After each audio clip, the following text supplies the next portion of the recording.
Saturday afternoon, family members found 30-year-old Shawnton Clay dead in the couple's home at the Avalon Apartments on Andrew Jackson Way in Hermitage. There was obvious trauma to her body. Saturday, January 25th, 2020, is a day that the Clay family will never forget.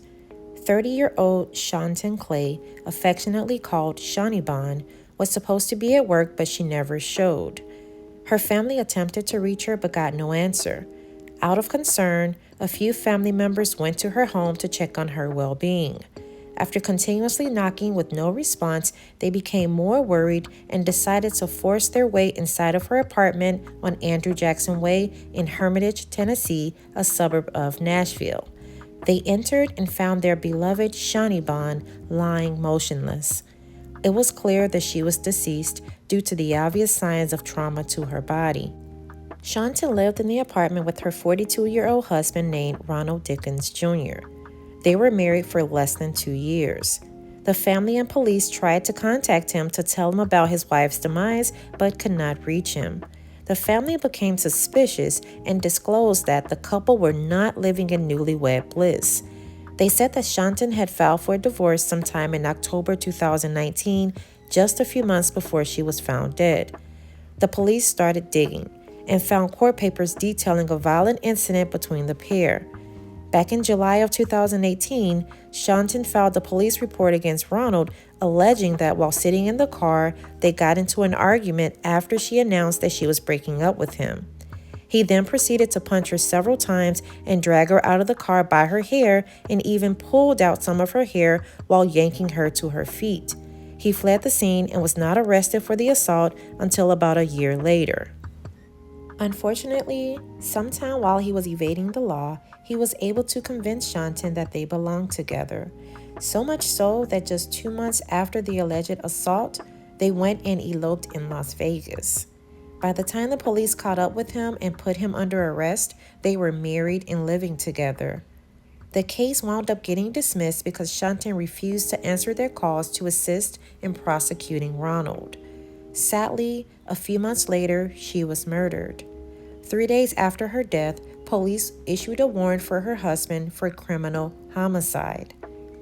A week later, on February 5, 2020, the search ended for Ronald Dickens Jr. Authorities located and arrested him in St. Petersburg, Florida, 700 miles away from the home he shared with his now deceased wife. They found him driving Shawnton's car and in possession of her bank card. Neither a motive nor a cause of death has been revealed. He is currently incarcerated and charged with first-degree murder. His bond is set at a smooth $3 million. To know Shawnton, aka Shawnee Bon, was to love her.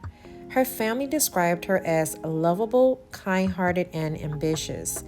She graduated from Middle Tennessee State University in Murfreesboro, Tennessee, and went on to a thriving career in the medical field.